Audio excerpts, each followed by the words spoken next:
the Overman Warrior Podcast.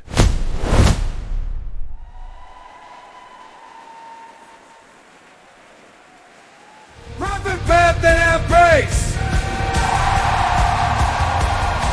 Absolutely terrible. Turned it off at halftime. Never watching again. Never watching again. Hi, it's Rich Hoffman here. So Super Bowl 2026 for the 2025 year NFL is now well past us, but there continues to be discussion, a lot of discussion about the decision to have Bad Bunny, and I never heard of Bad Bunny ever until the halftime show for 2026. Couldn't have told you who Bad Bunny was prior to that. I couldn't even name one single song, but apparently he's very popular out there, especially in the Latin community, and he has a lot of followers globally. That doesn't mean that he's domestically in the United States a very popular character. So the Turning Point USA people did their own halftime show, and I thought that was a bold statement, and the Trump administration was certainly members of it were affiliated with the All-American halftime show.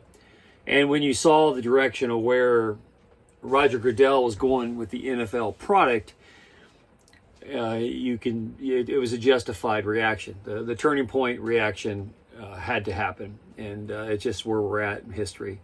And as predicted, the ratings for the halftime show, the secularized media wanted to talk it up as the most powerful ever, the most popular one ever, most viewed Super Bowl in history, and all that kind of stuff. But when the smoke cleared, there was a clear drop at the halftime show where people switched off and watched other things. And the amount of revenue that the NFL and all the affiliates could garner for their halftime show, advertising-wise, was reduced dramatically. The ratings just weren't there to justify the amount of money that advertisers had to spend. And that's what it all comes down to. When you really shake off all the dust on the entire issue, it's all about bringing an audience to advertisers and making sure that they stay with it. It was not a time for a globalist outreach. Now, I watched both shows, and I didn't see that the Bad Bunny show was overtly bad or negative or at all in any way. If you were looking at it as a Puerto Rican infomercial, if the goal, which I'm sure that's what Roger Goodell was after, is you're looking for more future expansion teams, you're wanting to move the NFL product into Puerto Rico and maybe even Cuba, Mexico, and the expansion cities in Europe.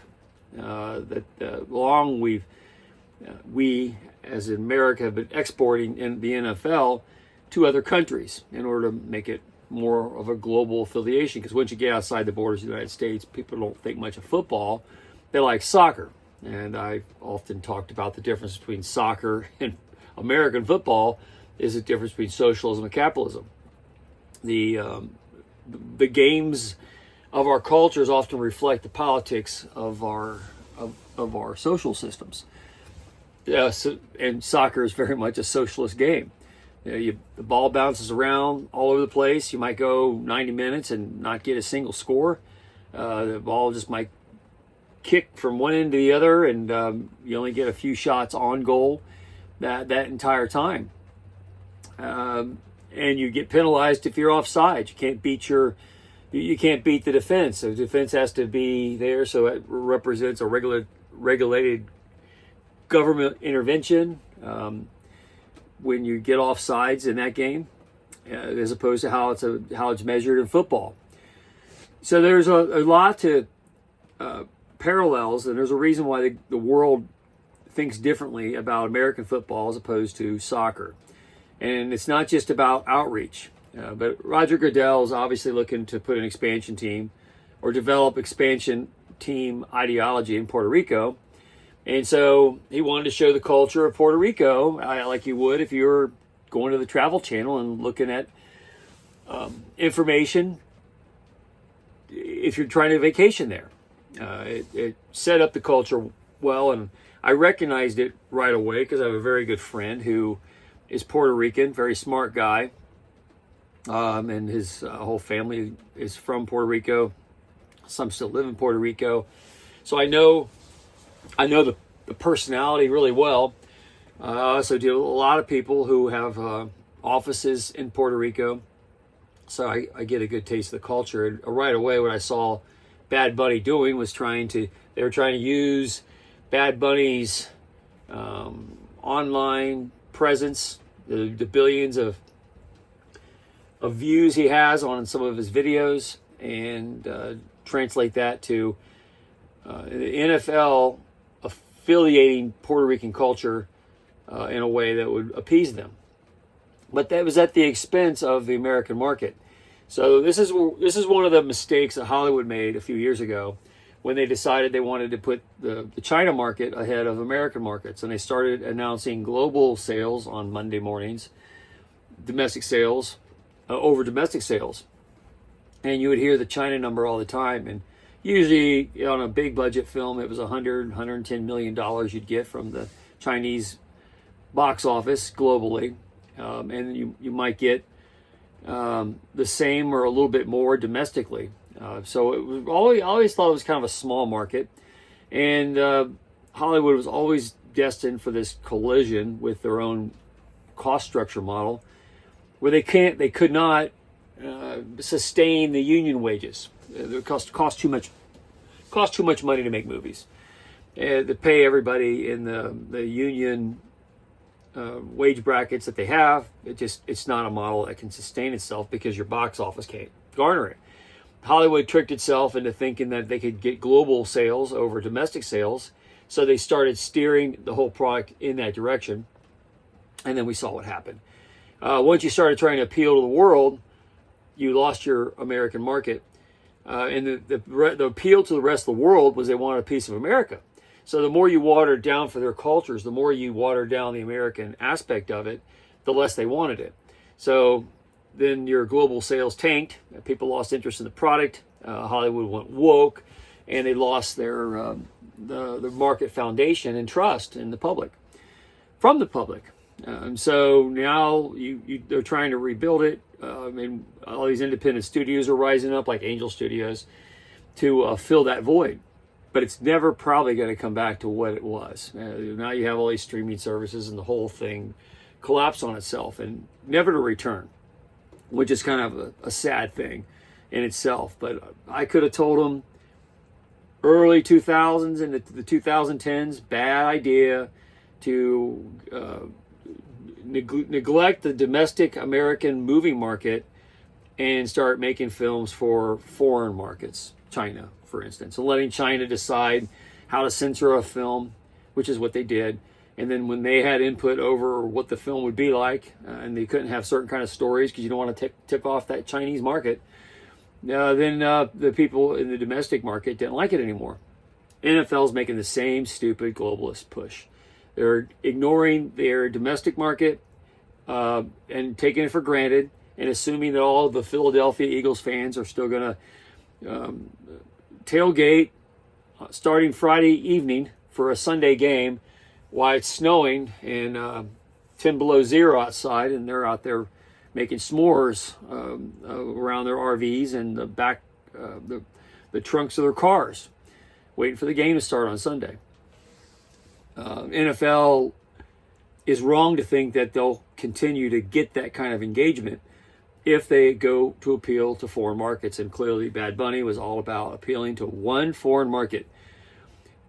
The Hispanics in general, but Puerto Rico specifically, even down to the birth of the babies, the family structure, the art, the references to power problems, issues. They really tried to encapsulate all of Puerto Rico, and then had Bad Bunny carrying a football instead of a soccer ball to build that market. And so Roger Goodell might think he's being cute and expanding markets, and some advertisers might think that's smart because they don't know. They haven't thought about these things very deeply.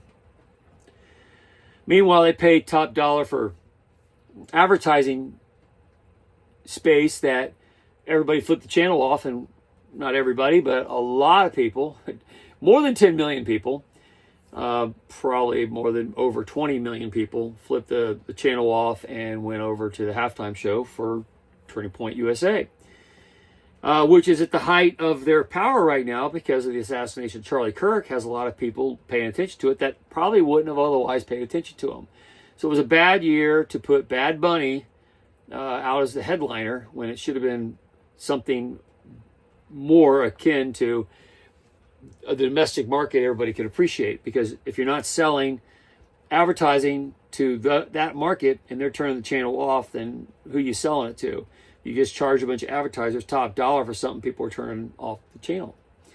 And so all the networks that want to make a lot of money off that revenue want to ignore the fact that that's what happened, but it was the right thing for Turning Point and a lot of conservatives to say, you know what, if you're going to put Bad Bunny out there that has a reputation of very progressive causes and fighting ICE and, playing the illegal immigrant game, because everybody wants to get into America. So why do they want to get into America? They ignore that. Instead, the NFL is looking to export the product to other markets, thinking that that's a good way to export American ideas, but then you water down the American ideas in order to saturate that market. And then all you've done is destroy what the value of the market is to begin with. And the NFL is not the only one to do that. Again, the Hollywood has done it. Lots of companies have done it. Even jean companies are doing it. And, tennis shoe companies are doing it. When you start thinking about getting away from the American ideas that the rest of the world wants, and you water it down to appease them and facilitate their culture that everybody's leaving anyway, only to try to appease those people where they stand, and then take for granted the domestic market, where the advertisers are clearly gearing their money to, because that's where the money's at. Now you've made a horrible business decision, and that's clearly what Roger Goodell did. And when you stick to progressive causes and you start going for woke agenda items, which clearly fighting ICE and trying to be more accommodating to illegal immigration and those types of political escapades, you're going to turn off a percentage of your audience, and that's what advertisers were trying to reach with their dollars. So you betrayed them in devastating ways. And I haven't heard anybody really talk about this issue along those lines. What they've done is just try to prop up to preserve the ad revenue and hope that they can keep marking it up for the following years when they made a bad decision that's going to show up on a trend line.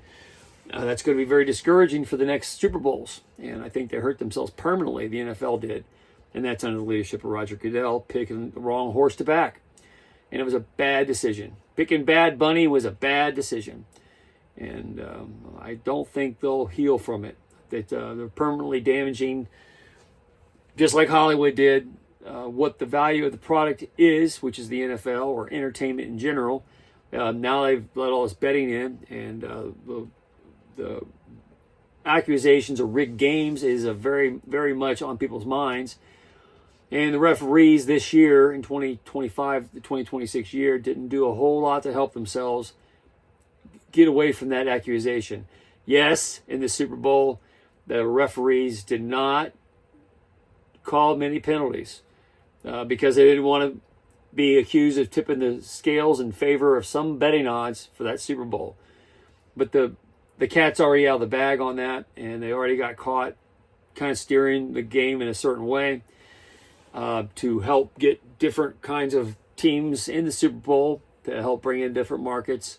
The manipulation behind the scenes is really catching up to them, and those are a series of bad business decisions that the NFL has made to damage its viability in a marketplace. And it's their bad decision to make, but don't be surprised when the audience gets up and leaves, just as they did with Hollywood. Every time these CEOs and executives decide that they want to try to appeal, they get out over their skis and they want to expand market saturation in other places, and they think that they can ignore what got them there, they're going to find out real quick that that's a horrible decision, and it's going to cost them a lot of money in the long run. And that's definitely going to be the case with the NFL.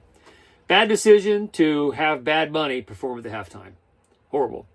Anyway, Drew Chaufman here. Share, subscribe, make tomorrow a better day. If you never read my book, The Gunfighter's Guide to Business, I think you'll love it. Anyway, have a good day. See you later.